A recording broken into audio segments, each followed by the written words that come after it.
Good morning, good afternoon, good evening, whenever you're listening to us and how you're listening to us. Thank you for making the sports and the world podcast a part of your day. I am Ladarius, and folks, it's that season again. It's Royal Rumble season. You're feeling the air tonight, like Phil Collins did. It's in the air on the road to WrestleMania, and as usual, a guest of the show, maybe slash host of the show, we'll talk to HR about the management stuff there, but it's my good friend. It's Tanya Ray Fox of Fox Sports One. And how are you, my friend? I'm good. I am good. I'm ready to go. I'm looking forward to chatting. I have my LA Knight shirt on. Ah, I'll give every one of you. yeah, everyone Oh yeah, gets. there you go. See, folks, you come for the wrestling, and you come for everything here. I have this one on, and then I'm wearing my Yeet Jay Uso shirt for Saturday. So I have everything planned out. See, folks, you only get that here at the Sports of the World Pod. Mhm. You get Yeah, exclusive. the pre-fit, they do fit checks, but I'm Yeah, doing like a fit preview. gotcha. Yeah. See, can't say I don't. Can't say I don't deliver, and she doesn't deliver. So Yeah.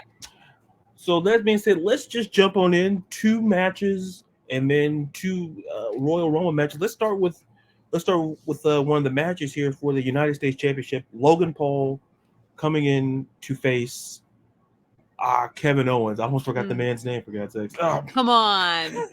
The prize fighter. the prize for I just should have said prize fighter. I'll put that in my notes for next time. What's longer to say, prize fighter or Kevin Owens? I don't know. Same. We'll I think it's the same. same thing, same thing. So I'll just give my little quick thoughts here. It's an interesting little match. I think, Logan Paul defending. I think, if you're going to defend against somebody, why not let somebody gets Kevin Owens? But what I also think is super interesting about this match is like I've kind of been impressed a little bit. I guess you want to call like the back and forth they had where Logan Paul would pop in, via where he is, accordingly. Like, yeah, but anyway, he comes in and it's like a little back and forth. It should be a good little match, But I fully expect Logan to be the champion rolling into WrestleMania. Listen, weirder things have happened, but I just curious to get your thoughts on the match and if you agree with Logan Paul winning, or do you see Kevin Owens, the prize fighter, I should say, my apologies, pull off the win here? Well, I do think so. I think Kevin's like the perfect person to take a title off of Logan. Logan's obviously a difficult title holder because he's not regular, which is fine. Like, I mean, at this point, Roman's not either, but he's not Roman Reigns. So I just don't know that he makes a ton of sense to keep the title beyond WrestleMania. I don't know I don't think that necessarily results in him maybe taking the title off him at Rumble, but they're alluding to the fact that Kevin Owens is a different type of dude than Logan has had to deal with in his like time with the WWE and in his matches. Like he's dealt with some high flyers, he's dealt with, whatever, but like Kevin Owens a different breed, you know? And he's got Logan freaked out. He's got him freaked out about the cast. He's trying to, he's put him on his heels a bit more than anybody else has in recent memory. And KO is in that group of guys who it's been a while since they've gotten to hold the title belt. And he's in a specific time in his career and in his like character work where I think like they have a couple of months to take this match of from the Rumble and turn it into a big WrestleMania thing. And that's what I think is going to happen. So I think that Logan will win it dirty somehow. And I think he's going to be really afraid of KO. And KO is going to get potentially a rematch on WrestleMania or something like that. I do, because like I just don't see where a better foe is for Logan, and where a more like worthy uh person within his storyline is to take the title off of him. And I do think he'll lose it. Like he's going to lose the title soon. Yeah. So that's kind of where I'm feeling. Like it's not super set, and I know I'm sort of like booking further out than Rumble, but like that's kind of how I see it happening. Cuz you're right, it does feel like a title that will go. But I will say before I let you kick back in, there is a spot here where potentially we get Kevin with the title, then he holds it until WrestleMania, and there's some shenanigans there because Kevin's a built-in foe for like Kevin can start a rivalry with like a brick. You know what I mean? Like at any point in time, he can have somebody who he's got a believable beef with. Mhm. So if for whatever reason they want Logan to come in titleless to WrestleMania, Kevin can also hold it until then too. It's sort of like that. But I do think I think my first feeling is the way I think it's going to go. Yeah, because to me, it just kind of feels like, you know, to your point, as we look toward WrestleMania, I can't think of anybody else off the top of my head that could be a better opponent for Logan Paul than Kevin Owens. Because to your point, Kevin Owens can literally he's feuded with literally everybody in that company, and people are like, oh, it's not going to work, but he makes it work. On his end, it makes it work, even if the other side sometimes slacks.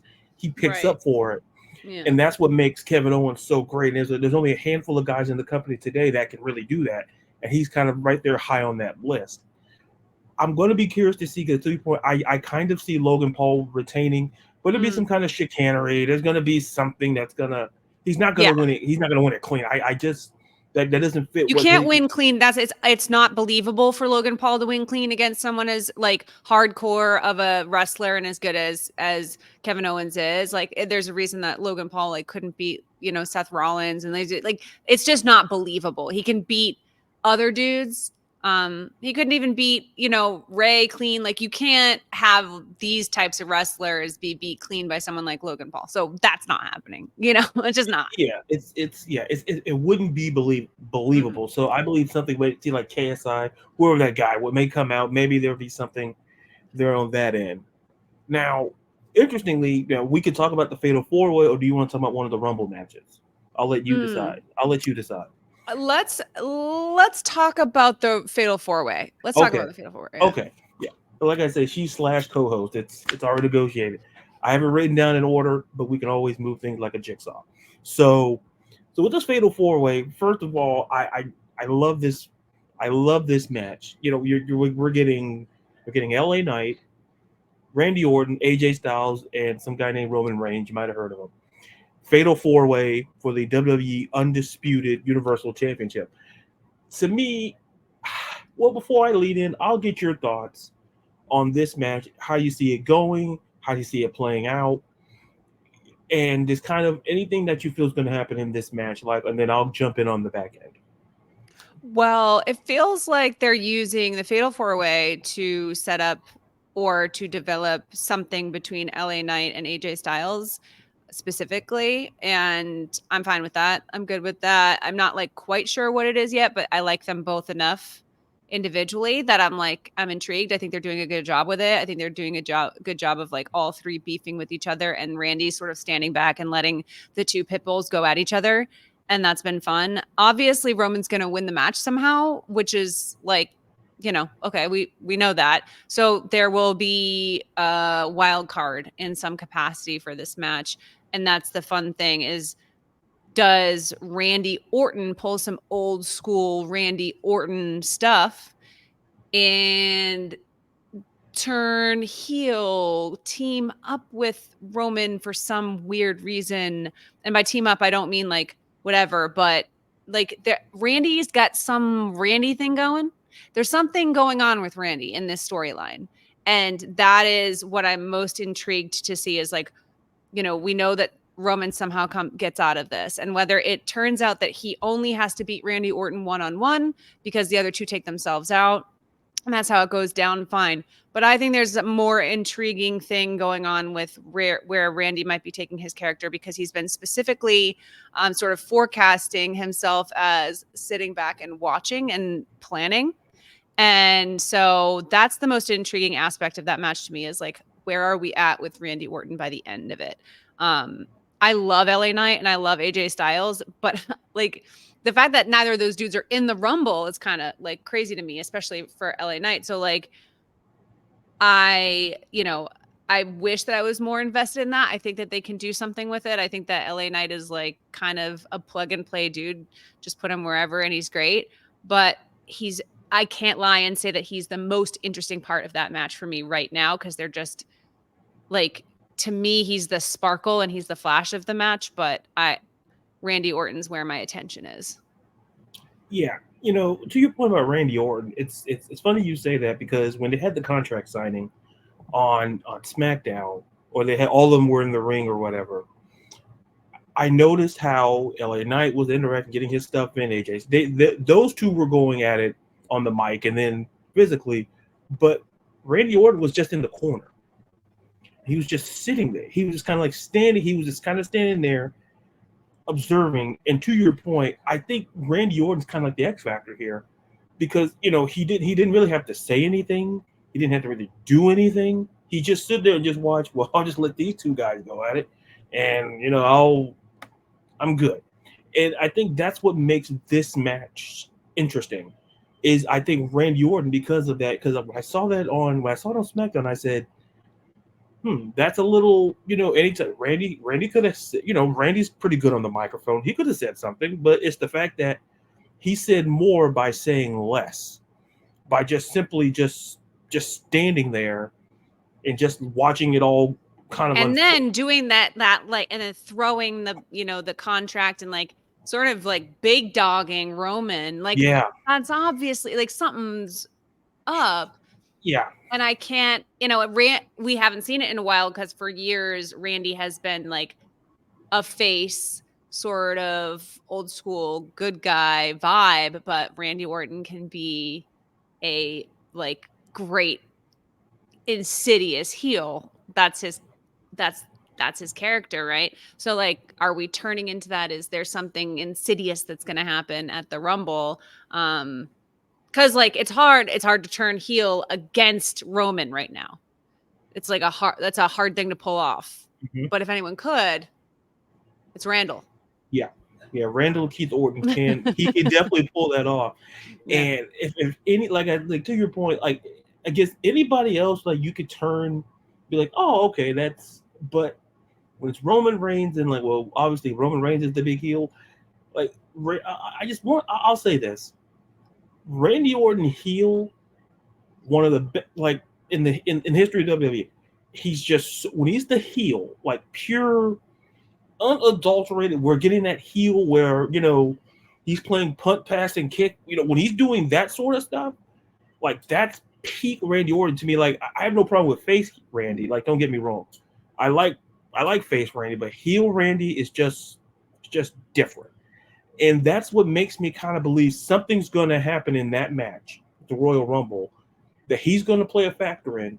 And even if he doesn't have to turn full heel, but he turns it enough where you go, oh, because to me, the most important thing is that like I say, that thing in SmackDown, it's what he didn't do. It's like it's what he didn't do. Not so much what he did, it's what he didn't do.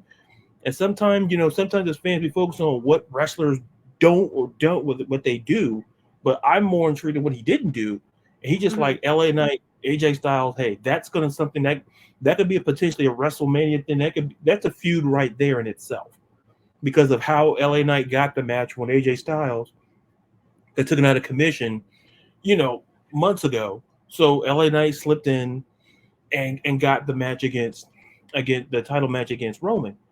But it's just Randy Orton is just there, and then Roman is Roman. And then I tell people this: I get people may not like Roman as champion, and someone brought up this, like, if he holds on to the belt until like September of this year, he'd pass Hulk Hogan. And people are like, well, I've always been on the fence about, like, I get where people may like, but to me, I think we talked about this on another episode where I said there has to be a plan to get the belt off of Roman, and it has to be put on someone that makes sense. Like, we're just not going to just plug, we're just not going to take it off because the fans don't like it. Like, we have to put it on someone fits the storyline, kind of fits the bill. Like, who? Maybe we get that at WrestleMania, or maybe we get what happened last year, where somebody sit in the ring and they're just staring sitting in the I mean, ring. the thing is, like, they either commit to this WrestleMania or they like, in my eyes, WrestleMania has gotten too big for it not to be at WrestleMania anymore. And I know that sucks because it's taking away the vitality of some of the other major pay-per-views. Like, why not at SummerSlam? Why, I'm like, there are worthwhile, premium live events that could happen at, but like WrestleMania has gotten so big and like they have capitalized so much on it in this new era that, like, to me, it's like, if it's not 2024, it's 2025. And I think they're running out of juice. At this time last year, the bloodline was rolling. The whole story was crazy. The Sami Zayn of it all of it. It was still the hottest thing going. And it's running out of juice, man. They're inserting The Rock. They're doing whatever they can at this point to keep it relevant. And not that he's not relevant. He is. Yeah. But when you've got CM Punk and Cody Rhodes coming in with this, when you've got Seth Rollins, like, sort of as one of the more, like, admirable title holders in terms of, like, the work he's been doing in the history of, like, I mean, he's been working so hard. The matches he puts together every single week have been so good. And you've got Gunther waiting in the wings for one of those belts. Like, it's starting to feel like it is time. And I don't know what you get out of getting him. If we're trying to get him to pass Hulk Hogan, realistically, between now and then, we could see Roman fight 3 matches max. Like, he doesn't wrestle. So you're asking the fans to stay invested for another 6 months, 7 months after WrestleMania. It's like, man, I don't know.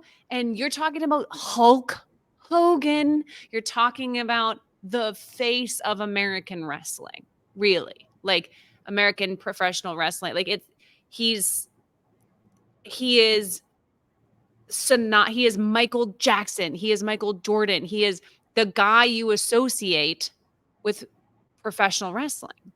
And I don't know that the best decision is to take a dude who doesn't wrestle anymore and put him. I mean, he can wrestle. He's amazing. I love Roman Reigns. I think he's still one of their great performers. He owes nobody anything. I'm just saying, within the story of it all, like, it's like, I'm not blaming the person. I'm not blaming Joe, right? I'm not blaming him or even Triple H or anybody. It's just that this is where we're at. For whatever reason, Roman Reigns is a twice a month on SmackDown, once every few months match dude now. And I don't know how much more people want to deal with that, quite honestly, especially with the kind of love that we're seeing from other people. So we'll talk more about it. But I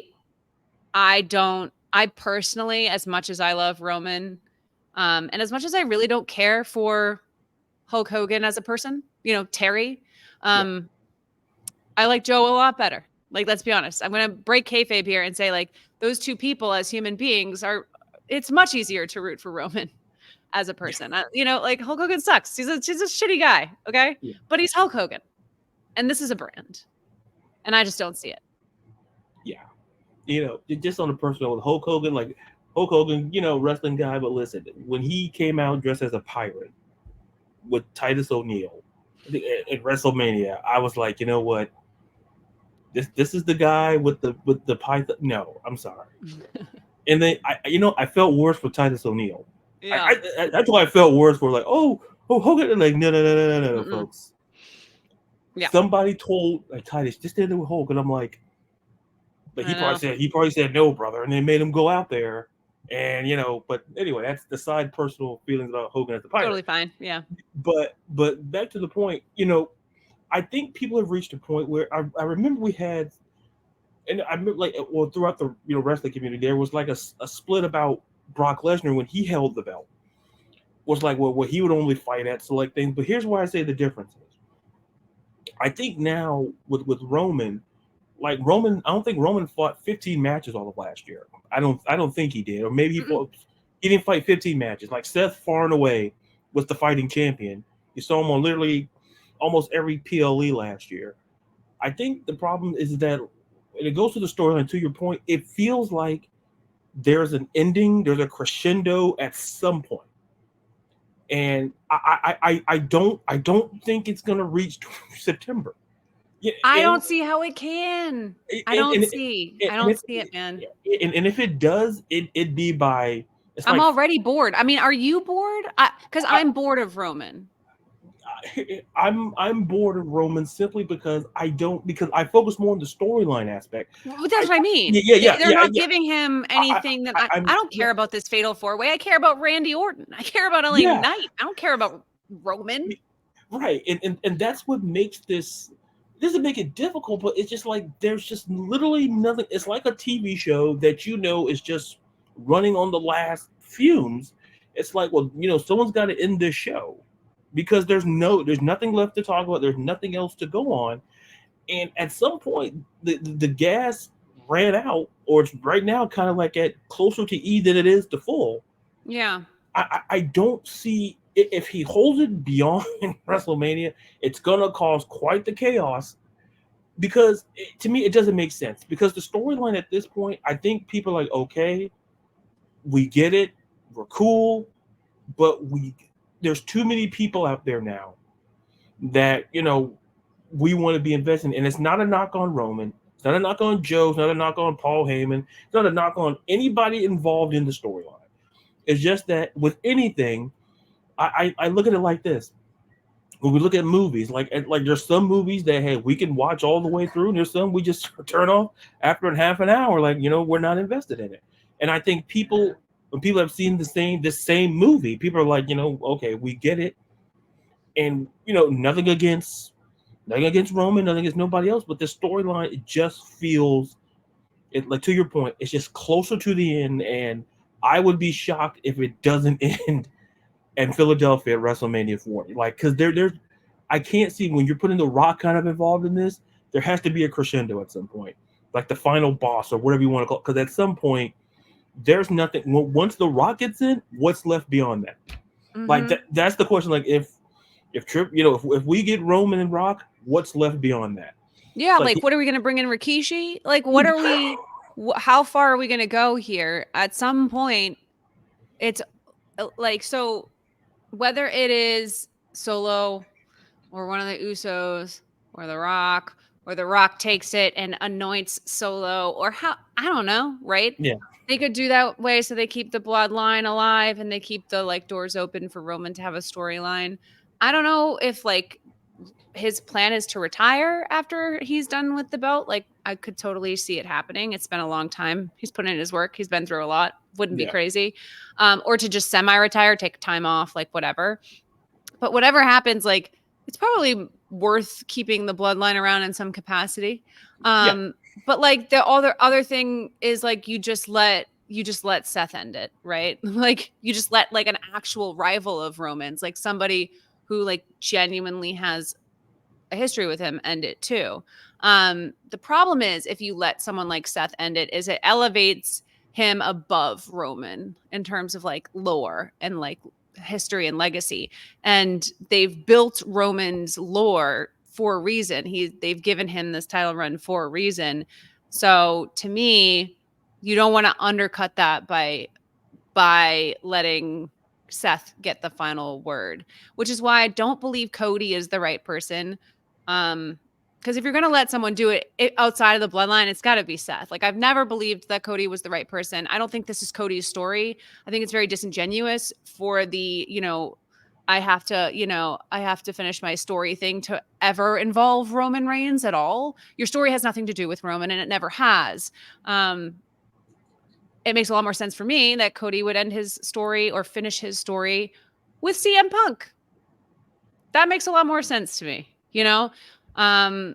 So like I guess it's a good time to transition to the Rumble because we're kind of talking about what they're going to do here, right? It's like who exactly is he even going to be with at WrestleMania? And I don't know, maybe we should start talking about that cuz there's like 5 really strong possibilities. I don't know. What do you think? yeah. You see, folks, remember when I said earlier where the show? Listen, I sit back. This is This is what what happens. happens when you get a podcast host on as your guest. Right. This is this is a like one of those master class sessions, but you're getting it for free. You're welcome. And I think that with the transition there, I the three that come to my mind is Cody. You have CM Punk, and I threw in Gunther in there. Those to me, those are the three names that come to my mind simply because, for whatever reason, what do we want to believe? CM Punk came in and kind of changed the landscape a little. Because when we didn't have this mindset this time last year, we all said it's Gunther. It's going to be Gunther who's going to when we were predicting this thing after the last Royal Rumble. Mm-hmm. But when CM Punk comes in the picture, and especially after what we saw on Raw, it makes me more believe that I lean like all I know is this. I'm pretty confident to say when it comes to the final four in that Royal Rumble, it should be Gunther, Cody, CM Punk, and whatever fourth guy you want to, and there's a couple of two people you could put in there in that fourth spot, like the final four. But to me, those are the three front runners I have for, one for one different reason, and two for for kind of like similar reasons. Like when I look for Gunther, I think we talked about this in a previous episode, where I'm like, look, I love Gunther. Gunther is going around. He's literally beat everybody that's in front of him like Legos. He's beat them. He's outgrown the Intercontinental Championship. And people are like, well, what do you mean? It's like, well, you can outgrow stuff. Like Gunther, you're like, well, what else is there left for him to do to accomplish with the belt? He's kind of took that belt from a mid-card level and kind of made it relevant, which not many IC champions have done, is made the belt relevant enough to put in the conversation like, well, we're seeing this match. We're seeing him fight big time matches against all these people, and then especially what you saw with Seth Rollins, kind of cutting off Seth Rollins, hit the music, him coming out there and just meeting them, like that's something to watch out for. Well, that's interesting, right? So it's like, I agree. Gunter's like ready for the next level, but you can't just because someone's ready doesn't mean that the times line up, right? That the storylines line up. And yes, that's the tricky part to me. Yeah. That's where the tricky part is, because it's like, what is the storyline that's going to elevate him? Timing is so tough with this stuff, and they're setting something up with Seth. Now, I don't know what the word on the street is. Like, Seth's injury, is this like legit?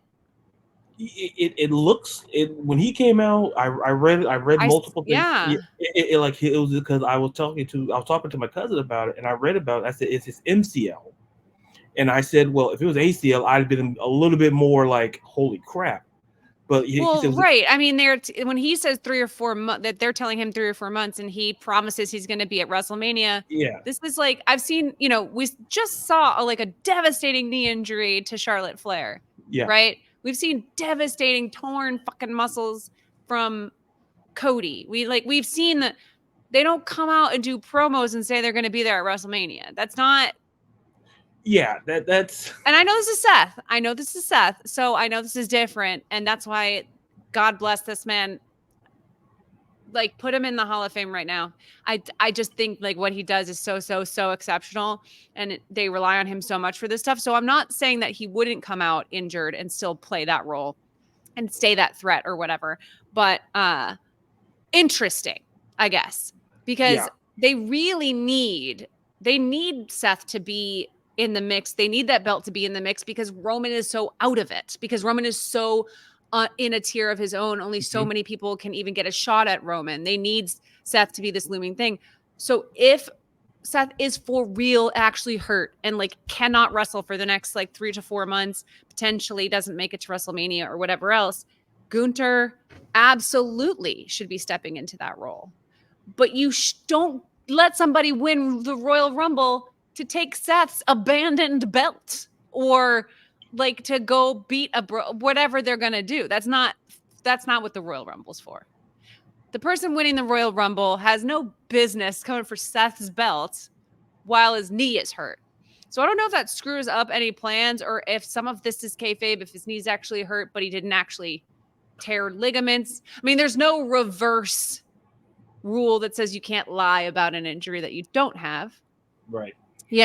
So the only thing that makes me nervous is that he was like genuinely really emotional during his promo, that he was actually crying and stuff, and that bums me out. Like I was like, oh, that sucks. Like I think it might actually be bad, but I don't know, that there's a part of me that really feels like, and you can tell me if I'm wrong or if you're hearing otherwise, but why bring in The Rock and mention the head of the table if you're not going to have The Rock enter the bloodline and enter the fray, right? Yeah. And if he is going to enter the bloodline and enter the fray, does he need the Royal Rumble to do it? No, No. he does not. Of course not. But the Rumble has a history of letting people win who don't need the Rumble to get a title match. Last year, Cody didn't need the Rumble. Brock Lesnar doesn't need the Rumble. No. Yeah. Edge didn't need the Rumble. I mean, Edge's comeback was amazing. Don't get me wrong. Don't forever will love that. But he could have returned at any moment and walked right up to Roman. Like, let's be honest. Right. So that's not what the Rumble is. The Rumble is not what, like, it's what is going to give us the biggest possible, like, headline match we can get at WrestleMania. I mean, I don't know. That's probably The Rock.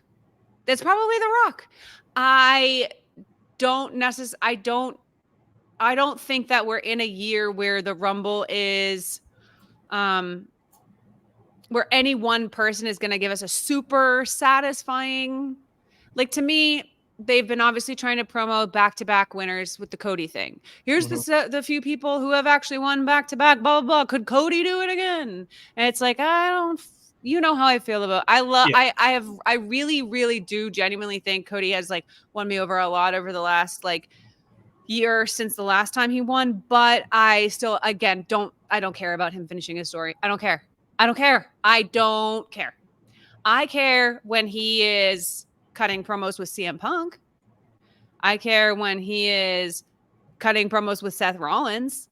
When he's on the mic with someone who's better on the mic than he is and has history with Dusty, and when Paul, like, that's when I care about Cody, is when someone else who's better on the mic than Cody brings out the best in Cody.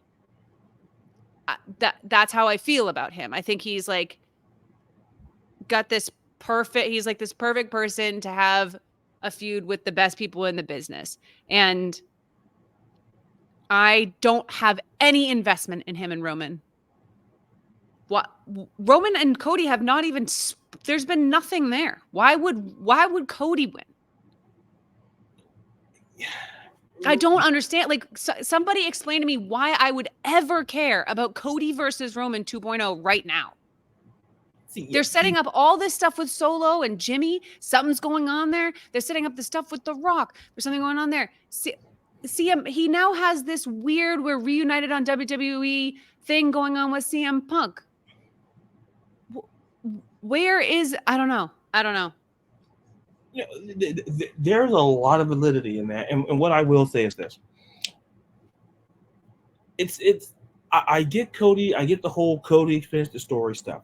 I get that, but to me, and I think once again, we've been on the show so many times, we've talked about this. It's where maybe the last year me felt different about how I feel now when I say is that,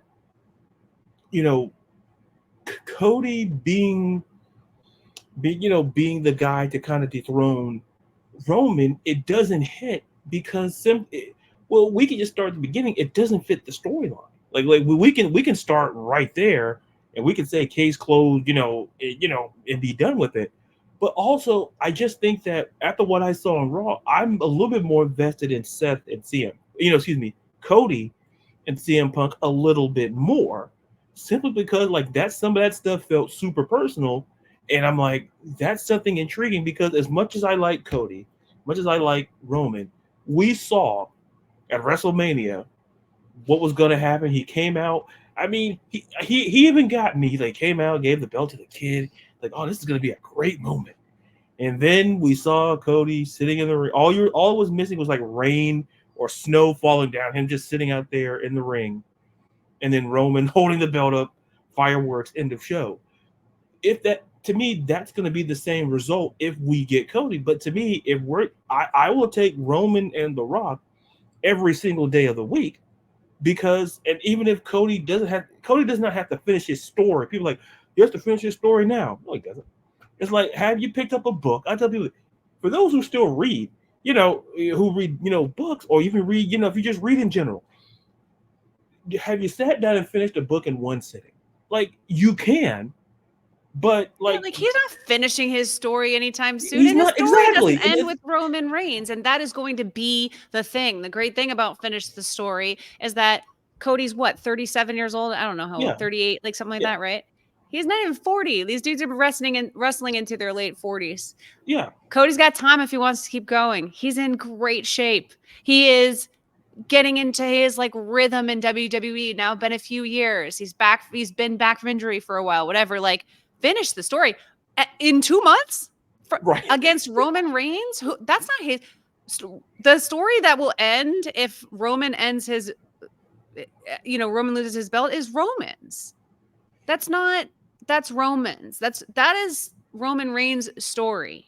Yeah. No one else can bring that into it. And what is your finish? What the story of you coming up, not being good enough, leaving, starting a rival company, leaving that company, coming back to WWE, and having every single person talk to you, like talk about how great and important your father was. Like it's very much like his story is getting out from underneath being Dusty Rhodes' kid, and he's not going to do that by like beating Roman Reigns the second time around and taking it. It's just not, I don't see it. I didn't see it the first time. I was one of the few people on planet Earth that didn't think Cody was winning last year. Everybody thought Cody was getting it last year. Never saw it then. Don't see it now. Not when he's got crackling chemistry with CM Punk. Why would we waste that? What are we doing? Are you serious? No. They still have like a ton to figure out with what CM Punk's going to do in the WWE. I would like to see CM Punk wrestle before we start saying CM Punk's going to win the Rumble and take on Roman Reigns. Like that, whatever. Gunther, You think Gunther's going to win the Rumble and in 2 months we're going to give it no, that none of this makes any sense. And if you're not going to use the Rumble to go up against Roman, I'm okay with that. Who are you going to do it with? Because currently Seth seems hobbled. And if they're going to be able to figure out that story, fine. And if it's going to be Gunther, fine. But it won't be for Seth's belt, in which case the winner of the Rumble becomes less important than when is The Rock showing up. Because obviously if the person who wins the Rumble ain't going after Roman, someone's going after Roman. And it's Dwayne. That's it. That's the only option left. Yeah. Unless they try to do Brock 9.0. Nah, nobody wants that. Nobody wants that. Love Brock, but nobody wants that. Nobody wants that. Like, to me, how I feel about seeing Brock again is like when they make too many Police Academy movies. Like, you should have stopped at like maybe 3, 4. We're just gonna keep making these movies just because. That's how I feel about Brock. We're just gonna keep bringing back Brock. Brock's got to come in like as soon as Gunther takes Seth's title, you hear Brock's music. That's what I'm all for. Like if you do that, like Chef's Kiss, no notes. That's how you do it.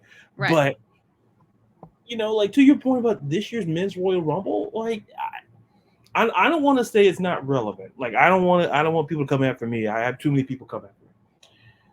But to me, it feels like they can go in different directions. But is Solo in the Rumble? More than likely, we might see him in the Rumble. I think if we'll likely see him and Jimmy. I would be shocked. It's 30 people. Like there's 30. So if we assume like we know who's going to be there, like I think we can. More than likely, I think he should be. Yeah, more than likely, I think he was in it. I think he was in it last year. I'm not sure.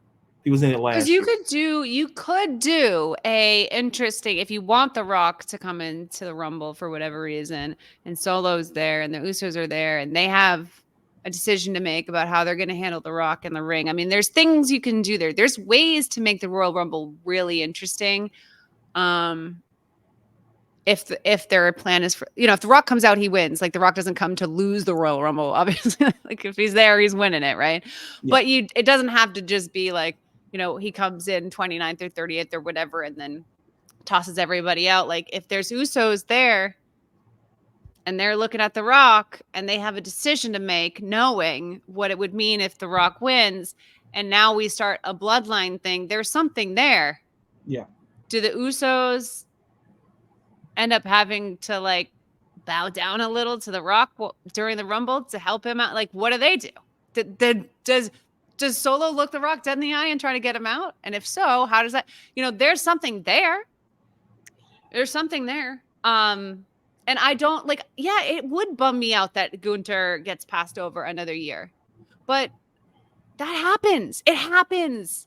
It happens all the time. There were people who were primed and ready to win it when Brock came back. There were people primed and ready to win it when Cody just won it last year. Like, I mean, Gunther, like there's plenty of times where it's just like, it seems like the perfect time now to do it. This is the guy.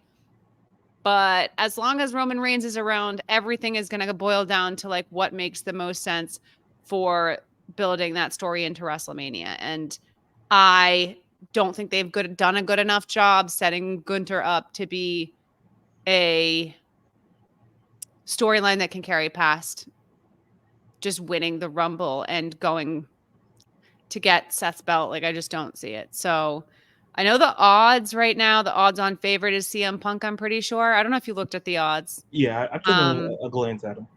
I think that the odds right now are like super high on CM Punk and Cody. And I think it's really funny when that happens because like, I think part of it is just because they've cut like that great promo on Raw, which to me like makes them less likely to win. Like, yeah, I just, you know what I mean? I just like, it's like, if they have this thing with each other, guys, they can't win. Right. So what's option 3? So to me, 3, yeah, it's either Gunther or The Rock. You either go with the new guy, with the anointed one, the guy that everybody wants to win. Oh my gosh, Gunther, whatever. Or The Rock shows up. I think that's, unless we're missing someone, I don't think so. I don't think we are. I think we covered it because I think it's super interesting because I really do feel that if we get Cody, like I said, Cody and Cody and CM Punk makes so much sense more as a WrestleMania match. That makes way more sense. So if we just take those two out, then the logical person would have to be Gunther. But if we don't do Gunther, then if some guy named Dwayne Johnson shows up, and there's really nobody after that. That's what. Yeah, I mean, like Damian Priest, he's got the Money in the Bank that he hasn't even cashed in yet. Yeah, he's in a golden position. I mean, I guess, but like, he doesn't seem super like intent on, like he wants the belt or whatever. But again, Damian Priest isn't going to get a premier match against Roman Reigns at WrestleMania. So like, then is he going after Seth? And then it's like, okay, again, why do I care? I love the Judgment Day, but again, why do I? So yeah, there's just not. I don't know. CM Punk can do whatever he wants. Like he can win the Royal Rumble and in 2 months have a great reason to be in a feud with Roman. All it's going to tell me is that Roman ain't losing at WrestleMania. Like, yeah. And so like, do you want us to have another forecast of like, so obviously that Roman's going to win? Because like CM Punk isn't taking the belt off of Roman at WrestleMania 3 months after coming back. It's not happening. It's not happening. Could he go after Seth? Sure. Like Seth has all of the better relationships and all of the better chemistry and all of the better feuds with these guys. He has way better options. And now he may or may not have an MCL tear. He may or may not be available at WrestleMania. So it's like, I don't know if the Seth knee thing is like for real, that just screwed up a lot of plans for the next 3 months. Like that screws up a lot. It changes the whole landscape of stuff. So I don't even know if they have time to get The Rock involved. If he wasn't supposed to win the Rumble before, if they were actually going to have Gunther or CM Punk come in, win it, and go after Seth or whatever, if that was their plan and they were going to let the Bloodline and Roman ride with their own thing with The Rock, that would have been fine. But now I don't know. I don't know what's going on. I feel Crazy. It's chaos. That's exactly Chaotic. Am I it, making it feel more chaotic than it is? Because I feel well, like I'm overreacting, but like well, I genuinely don't know what's going on. well. No, it could be partially that, but I think most of it is valid because look, I've listen. The women's Royal Rumble to me, it feels more. It feels more interesting this year than it does the men's Royal Rumble because of the chaos. Because we don't know. Like we've talked about what we talked about five guys in this Mm. segment who could, but we're all thinking like, well, this kind of fits better with Seth, or with the exception of The Rock. So how the question is, how do we get from the whoever wins the men's Royal Rumble, how do we get that to WrestleMania? That's the penultimate question. And there's an elimination chamber somewhere in between, so that kind of may factor in. But nonetheless, I just feel that in this year, when I saw that promo, I said, well, why not just have Cody face CM Punk? Because Yeah. when Cody talked about the story, people think, oh, the story. No, to your point, Cody's not at 40. Like, look at Randy Orton. And they Look at just said in that promo, if finish the story, and then they make a whole promo about how Cody's story started with CM Punk looking out for him because Dusty asked him to. yeah, Like come on, guys, you know what they're telling us. You know they're building this. Like they'd be yeah, stupid not to. They'd be stupid not to. It's perfect. It's so good. The face to face, they have great in ring chemistry. Do it. You know how I feel about this. If you have two guys who have that much going on, that much spark and intensity between them in the ring, you don't waste it. You don't split that up. You certainly don't do it between January and April, ever. yeah, This is the crunch time, bros. This is crunch time. So whether or not we're getting them toward Seth's belts, whether or not they're like building their own thing, I don't know. I think they both like are better when there's titles on the line because they're such premier names. hmm Um, and I think you have to put something at stake, like I just do. But yeah, I don't know. I personally would be happy. I would be happy for Gunther to win. I'd be happy for him. I would be confused about what they're going to do with him, but I'd be happy for him. yeah, I know a lot of people would be disappointed with The Rock coming in and winning the Royal Rumble. I don't know how disappointed I can be with maybe like one last ride for like the one of the more iconic people to ever grace a television screen. Like, I know it's annoying. I know it doesn't fit into your little I'm a hardcore wrestling fan. I want to see the guys who did the indie circuit get re- recognize what you have in front of you. I say this all the time about sports. Don't wish away LeBron James. Don't wish away, Roger Federer and Novak Djokovic, and don't wish away Serena Williams, and don't wish away Patrick Mahomes and Tom Brady. When you get to watch these people do what they do and then they're gone, and you live in the glory days of getting to watch the greats do what they did, you realize that like a lot of the like crap that you were like, oh man, Patrick Mahomes gets all the calls. And then in 20 years, you're going to be talking about how he was one of the greatest quarterbacks to ever watch play. And you can't believe you got to watch him play. And to me, that's what The Rock is. Like you get like The Rock once every, generation, if that. hmm He's a this dude is like Gen X all the way through Gen Z. This guy is an icon and a legend and still one of the best people to ever pick up a microphone. So if we get one more ham-fisted, shoved in there Rock appearance at a Royal Rumble and he comes in and wins it, I encourage people to enjoy one last ride with one of the more iconic people in the history, not just of like WWE and professional wrestling, but like in entertainment, like in our lifetimes, like somebody who's just exceptional at what they do. You don't have to like, I'm not talking about Dwayne Johnson. I'm talking about The Rock. And like, he still walks into a stadium and the entire energy changes. Everything changes. Nobody gets on a mic, even the best in the business right now. They don't have the cachet to do that. Even John Cena, because he's around so much, because he's so beloved and because he's so loyal to the company, does not get that extra little bit of like, oh my God, he's here. Oh my God, he's here. So either enjoy it if we get it. That's just what I'm telling people. If we get it, it's probably going to be the last time we ever get it. Try to enjoy it. That's all I'm saying. Yeah. And, I'll throw this in before we transition to the women's Royal Rumble. I think everything you talked about, well, first of all, it's on point.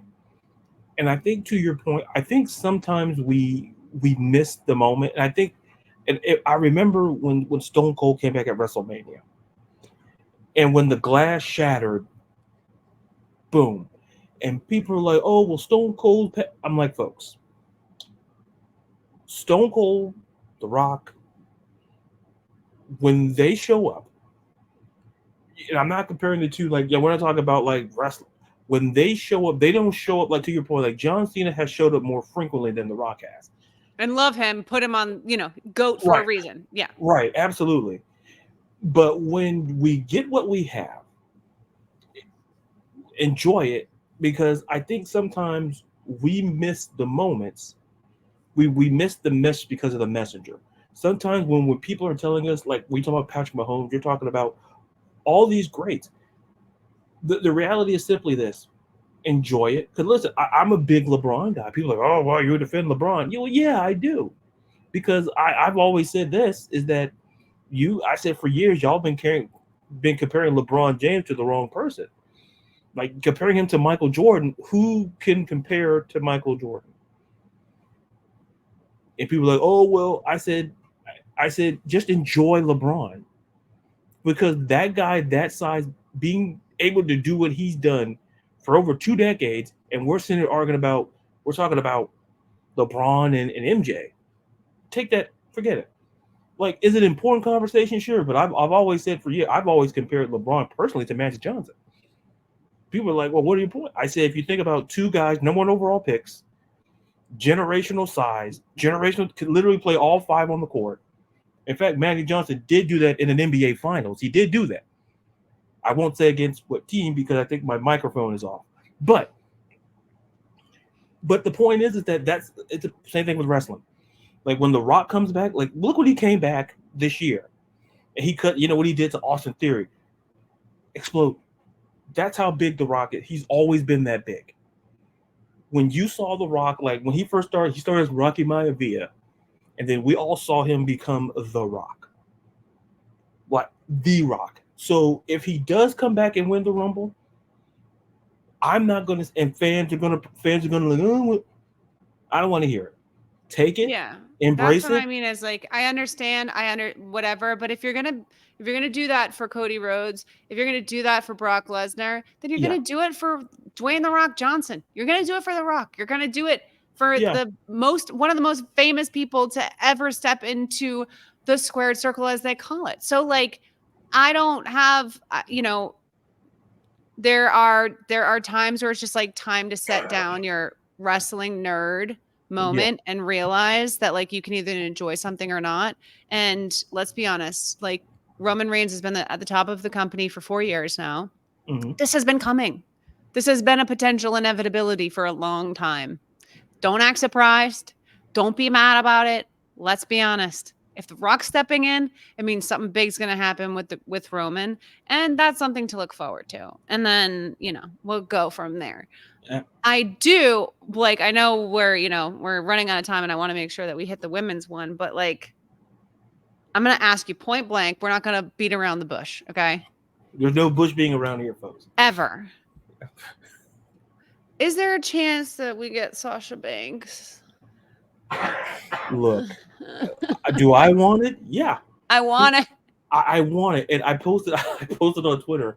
I said I just want to hear Michael Cole say it's boss. I want to hear it with every fiber of my being. When could it be? I just want to hear it's boss time. I want to hear So it, bad. and if we don't hear it, it's up there with some of the greatest tragedies ever. Because I was arguing with people, not say arguing, but in a group chat I have on Twitter with a bunch of, and I said this.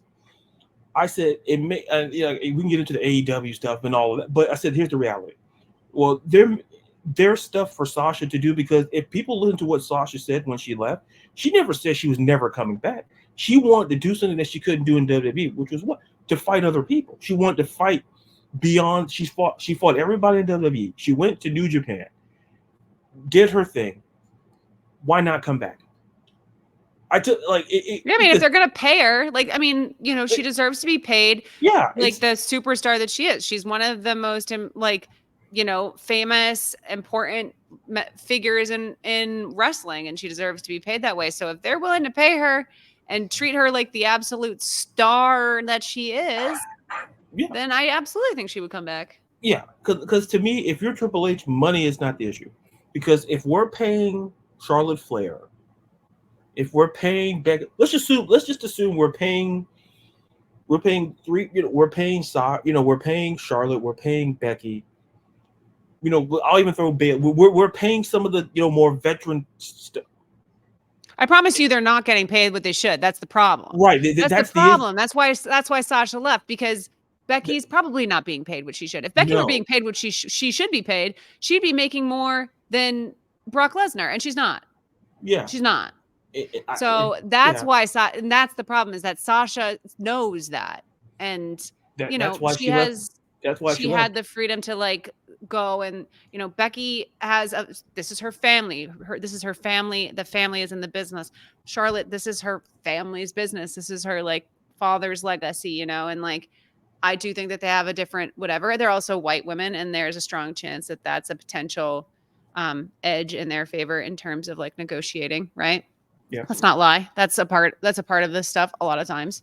But that's another part of it, is that if Sasha comes back, it's very likely it's because she's getting paid a lot of money, and that's a huge step for women on the roster. Yeah. And that's another reason why I want to see her come back. I mean, she's a crossover star, and she would immediately be a rival for either belt. Yeah. Immediately it's interesting, so with under I guess operating under the assumption that we don't get a surprise Sasha return, it's really hard to figure out who they're pushing right now to win, because Rhea has been so wrapped up in in Judgment Day stuff that I don't know. And Io didn't even go to Raw with Judgment Day. So it's Judgment Day. God damn it. With Damage Control. So both of the champions are sort of doing their thing. Right. And I'm trying to figure out which belt. It seems like Rhea's belt should be the one people are going after. She's the most powerful. She is the stud. She's on 2K. She's up there, whatever. And so it's okay, you got the stars. Obviously, you have Bianca and Bayley and Becky. They're all going to be there. The bees are all going to be there. And they seem like the obvious choices, I know that they've been trying to build up Nia Jax. I don't think that the company is going to let Nia Jax win a Royal Rumble. So, no. I doubt that happening. And nobody else is. Again, they've everybody else that's relevant is in Damage Control. So that's the tricky part. I wrote. Are other members of Damage Control going to be in the Rumble? Is Asuka going to be in the Rumble? I think there's a good chance we see Asuka and Kairi Sane. To me, it fits. And it's funny. I wrote a piece today. I wrote for Beyond Women's Sports, and I gave my little preview prediction. And to me, the three names you mentioned, look, it's Bayley, it's Becky, or it's Bianca. Because, and I'll just go through it quickly. I said for Bayley, I go back to when Bayley when they were in the back. I can't remember the exact episode of SmackDown, but it was where Bayley told me we're going to get all the gold in WWE. And she was talking about, potentially, Asuka, Kairi saying maybe going after the women's tag team belt, and Bayley going after Rhea's belt. But I said, wait a minute. I watched a lot of Murder, She Wrote, and a Columbo to know that's a swerve. My belief is that if we know that there was a little dissension amongst Damage Control, even more so when Kairi Sane came back, and they kind of felt I don't want to say separate themselves from Bayley, but it just feels like I would not be shocked if Bailey challenges Io Sky. Yeah, I guess, I, but like also the problem well, is it's not that I think that she wouldn't be loyal to EO.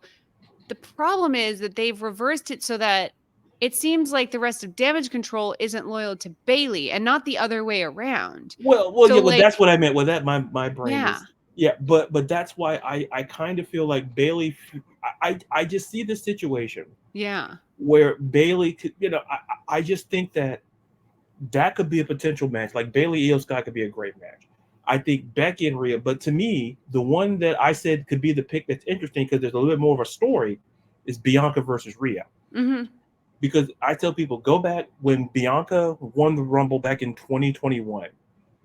Who did she eliminate? Rhea Ripley. They put on great matches at NXT. It's there. Yeah, they came in together. They have a built-in rivalry. Right. It's They're it's both badasses. Neither one has like a physical edge. it's it's it's Yeah. so even on One paper. is a It's built-in face, one's a built-in heel. yeah, and to me, those are the three that I have. And like I say, and the more, and I simply go with that because outside of those three, like when we talk about how Seth's injury potentially could messed up things, Charlotte Flair getting hurt kind of Yeah. because we're all looking towards maybe Bianca and Charlotte at WrestleMania. I know there was a lot of good things happening with Charlotte on that front, and it did mess things up. And I do think that there's Bailey can do anything with a story. Like she can turn anything into a story. She's perfect. Love Yeah, Bailey.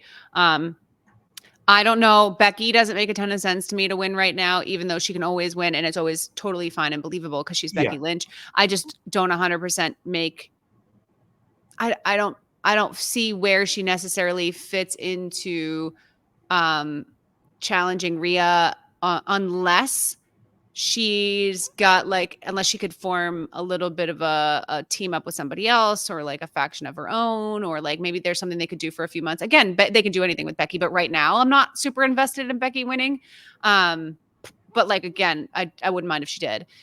Bianca is, if they turn Bianca and Rhea into like, you know, Shawn Michaels and Stone Cold and like these dudes who were Rumble icons, right? Like that's fine. I'm fine with that yeah, personally. Like I don't I there are only so many women, and I think because one of them is rehabbing, one of them isn't with the company right now, and then there's like, three or four more potentials. Um that's about as good as you're going to do in the women's division right now while you're building up some of the other people. Like I hope that they do figure out what's going on with what's her name that's with, god damn it, I can't remember her name right now, the one that's with why can't I think of her name? I'll start naming names, but The jacked hardcore one that's real not Rhea Ripley. So we're talking about she's Zoe Stark. Zoe Stark. Jesus, I could not think of Zoe. Yeah.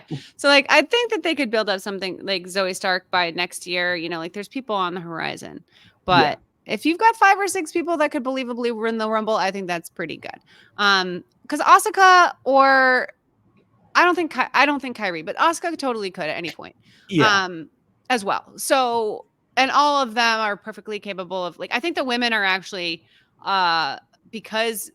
because the title reigns aren't so set, like Seth and Roman are like so hardcore in their title reigns, and the men have had to like function in that space and had a lot of like title matches. Everybody has had these, like, whatever. The women have less, so they have fewer like built-in rivalries, but they also have more available opportunities to like build those over the next few months than the men do. Like I think it just makes a lot more sense that like a wild card person could win the women's rumble. And by wild card, I mean one of the people we just mentioned, and just like knowing that maybe they don't have a pre-existing story with Rhea, but like they easily could create one.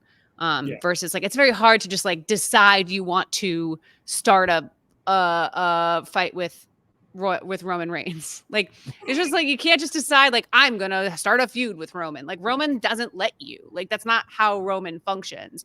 Yeah. And Seth, again, like, he'll just be like, okay, fine, then fight me on SmackDown. You get one chance. Bye.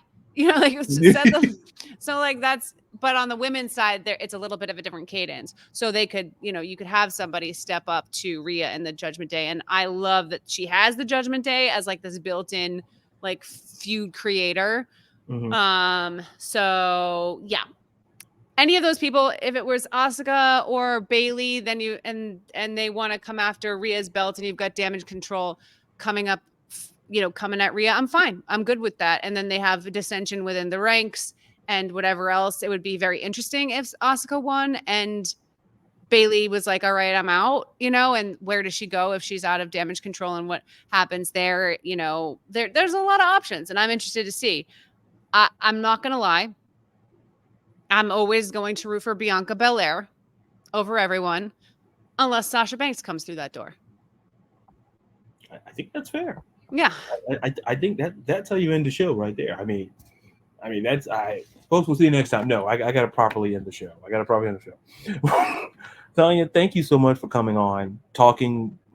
We've talked about literally every paper. I think we talk every time there's a PLE, a major one. We're not doing Elimination Chamber, but we're talking. That's not in our contracts. It's like we show up.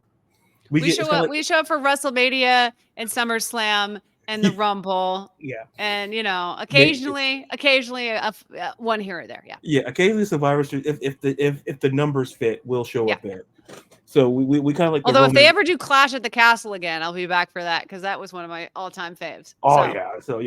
So be clear, those are the ones that we will show up for. Mm-hmm. Like, if you want for Elimination Chamber, then write your congressman or congresswoman, because we're not go to the Ringer. They're always talking about something over there. They do great stuff. Mm-hmm. But before we go, Tanya, let all the amazing people watching and listening know where they can find you and your amazing stuff. You can find me on TikTok, Instagram, Twitter. I'm always on all three of those platforms. At Tanya Ray Fox. I mean, you can find me. Nobody else has my name, so it's easy to find. If you do find someone with my name that's not me, please let me know, because that's an imposter. There's no other Tanya Ray Foxes out there. So I'm always on those platforms. So find me, interact with me. I've started doing, trying to do lives on TikTok, seeing how that's going. So that's been kind of fun. So maybe sign up to get notified when I'm going live on TikTok over there. And then you can find my podcast, Almost Shameless. That's wherever you listen to podcasts. And what else? I think that's it for now. Yeah. That's where you can find me doing stuff, and doing a lot of football stuff until the Super Bowl. And then, obviously the off season will be the road to WrestleMania. So I'll probably be talking actually more football, more wrestling after football. Yeah. I'm just writing down notification. That's all I'm doing. There you go. Well, folks, listen, subscribe to this episode, every episode of the Sports and the World podcast, Apple, Spotify, wherever you get your podcasts at. And until you hear and see me again next time, I'm Ladarius. Be real, be you, be blessed, and be safe. We're always here from the Sports and the World podcast.